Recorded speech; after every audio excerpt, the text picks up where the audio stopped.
that puts food on the tables of everyday Americans. They've never committed a crime inside the United States. They didn't come across with documents. Should they be deported?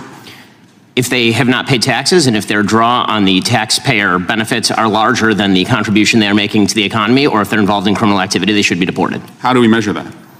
The same way that the IRS measures my income every year. It seems like if the IRS can track down every aspect of every receipt that I've ever submitted, and they can do so for hundreds of millions of other Americans, they can do that for illegal immigrants as well, except for the fact that no one knows how many are in the country thanks to this administration.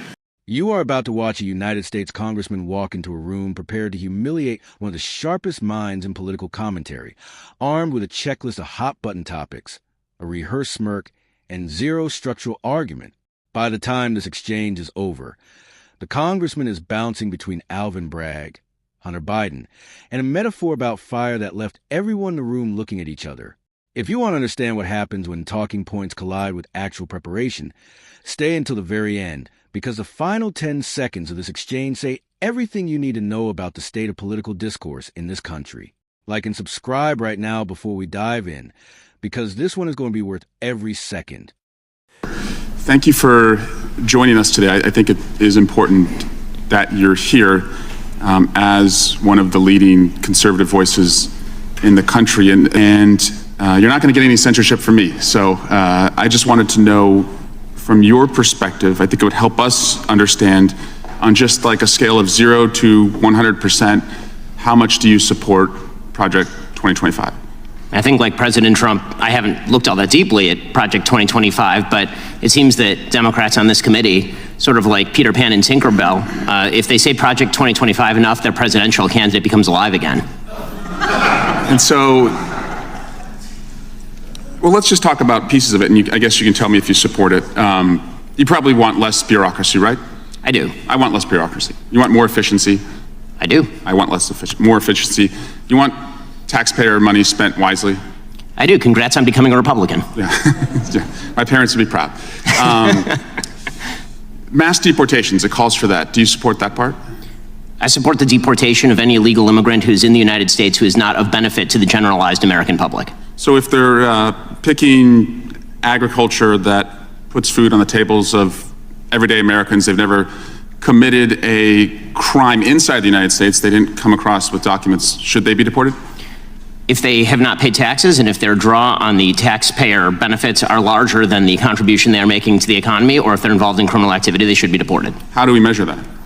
The same way that the IRS measures my income every year. It seems like if the IRS can track down every aspect of every receipt that I've ever submitted, and they can do so for hundreds of millions of other Americans, they can do that for illegal immigrants as well, except for the fact that no one knows how many are in the country thanks to this administration. So you would be cool with creating a system where they could pay those taxes if they wanted to, and then stay and work and put food on our table?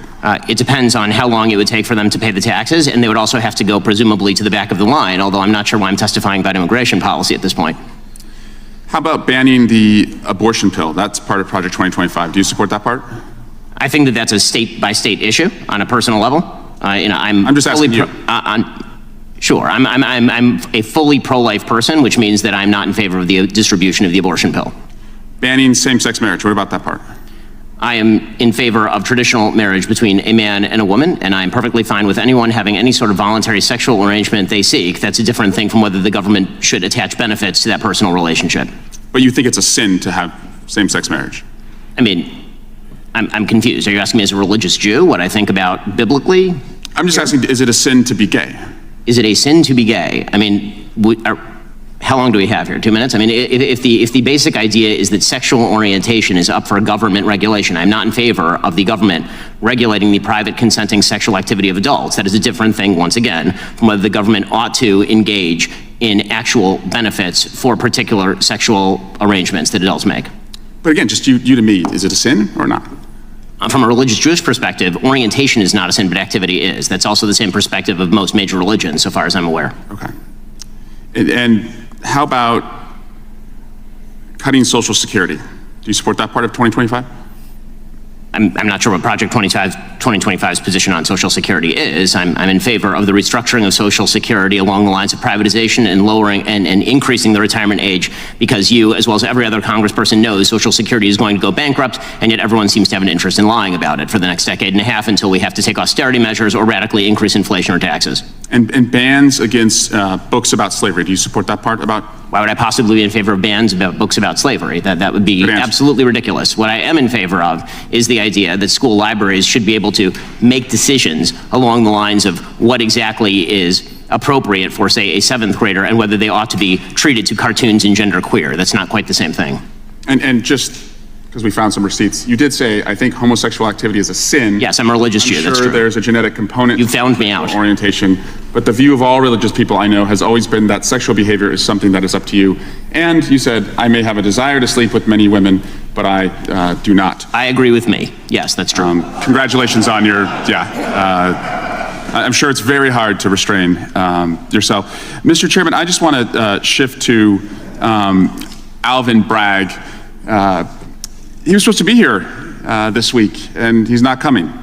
And Hunter Biden was supposed to testify. Now he's not testifying. We were supposed to have votes on articles of impeachment, and we didn't. And again, we're just wondering, you guys write great press releases, but the payoff seems to never come. And so I guess we will keep waiting, and we'll do hearings like this. And finally, Chairman, you cannot yell fire in a crowded theater, and that's a restriction on speech, as you have recognized before, but you can yell theater in a crowded fire, and you all can continue to do that all you want, and we'll just waste the American people's time. The gentleman's time has expired, and I remind him of the first rule of holes. When you're in one, stop digging. Mr. Shapiro. It's an honor to testify. It's an honor to testify before you here today. The reason that I'm with you is that I speak on dozens of college campuses every year, so I have some firsthand experience with the anti-First Amendment activities that have been taking place on the college campuses. I've encountered anti-free speech measures, administrative cowardice, even physical violence at campuses ranging from California State University at Los Angeles to University of Wisconsin at Madison, which is driving the legislation that Ms. Demings was talking about, to Penn State University to UC Berkeley, and I am not alone. In order to understand what's been going on at some of our college campuses, it's necessary to explore the ideology that provides the impetus for a lot of the protesters who violently obstruct events, pull fire alarms, assault professors and even other students, and the impetus for administrators who all too often humor these protesters. Free speech is under assault because of a three-step argument made by the advocates and justifiers of violence. The first step is they say that the validity or invalidity of an argument can be judged solely by the ethnic, sexual, racial, or cultural identity of the person making the argument. The second step is that they claim those who say otherwise are engaging in what they call verbal violence. And the final step is they conclude that physical violence is sometimes justified in order to stop such verbal violence. So let's examine each of these three steps in turn. First, the philosophy of intersectionality. This philosophy now dominates college campuses as well as a large segment, unfortunately, of today's Democratic Party, and suggests that straight white Americans are inherently the beneficiaries of white privilege and therefore cannot speak on certain policies, since they have not experienced what it's like to be black or Hispanic or gay or transgender or a woman. There is a particular kind of confidence that comes from believing your opponent will not fight back. Congressman Eric Swalwell walked into that hearing room with that exact confidence. He had his list. He had his labels. He had Project 2025, the political phrase that certain members of Congress have been deploying like a magic spell for the better part of a year, apparently operating on the theory that if you say it with enough urgency, something dramatic will happen. Ben Shapiro sat across from him, and what followed was one of the more revealing exchanges we have seen in a congressional hearing in recent memory. Not because it was explosive, but because of how calm one side remained while the other visibly unraveled. Swalwell opens with a rhetorical trap, dressed as a question. Rate your support for Project 2025 on a scale of 0 to 100%. It is the kind of framing designed to force a binary. You are either with it or against it. Shapiro declines the frame entirely. He says he has not read it deeply, compares the Democratic fixation on the phrase to Peter Pan and Tinkerbell, suggesting that if Democrats say enough times, maybe their presidential candidate comes back to life. That is not deflection. That is diagnosis. The phrase has become a substitute for argument, and Shapiro named it in real time. Swalwell pivots. He begins listing policy positions. Less bureaucracy, more efficiency, Taxpayer money spent wisely. He asks Shapiro if he agrees with each one. Shapiro agrees with each one.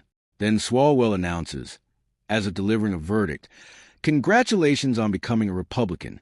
He is trying to use Shapiro's own agreement as a trap.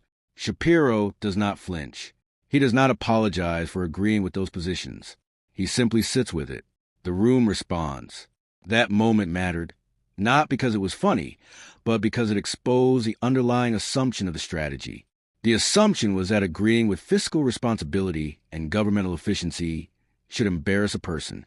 Shapiro treated it as a compliment. Then comes immigration, mass deportations. Swalwell leans in. He describes an undocumented agricultural worker who has never committed a crime, asks if Shapiro would deport that person. Shapiro gives a nuanced answer that the question was not designed to receive. He outlines conditions: taxes paid, draw on public resources, criminal activity. He builds a framework. Swalwell fires back. How do we measure that? Shapiro answers without blinking. The same way the IRS measures every American's income every year. It is a direct, clean, and frankly difficult response to counter, because the implication is plain. If the government has the apparatus to audit millions of citizens, the argument that it cannot assess the economic contribution of undocumented individuals is a political choice, not a logistical impossibility. Swalwell does not have a comeback for that. He moves on. Abortion, same-sex marriage, the sin question. Swalwell pulls out old quotes. He asks if Shapiro thinks it is a sin to be gay. Shapiro draws a distinction between orientation activity as a matter of religious doctrine, notes this is a consistent position across most major faith traditions, and says he is not in favor of government regulating the private consensual behavior of adults. He does not apologize. He does not hedge. He explains the distinction. Whether you agree with his theological position or not, the answer is coherent and his. That is more than can be said for many people who are asked that question on camera. Then Swalwell pulls out a quote about Shapiro admitting he has desires he chooses not to act on. He delivers it as if it is a reveal. Shapiro simply says, "I agree with me. Yes, that is true. There is no embarrassment in owning your own words." That exchange lands differently than Swalwell intended.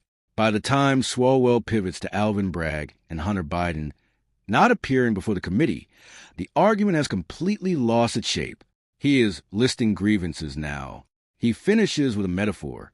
You cannot yell fire in a crowded theater, but you can yell theater in a crowded fire.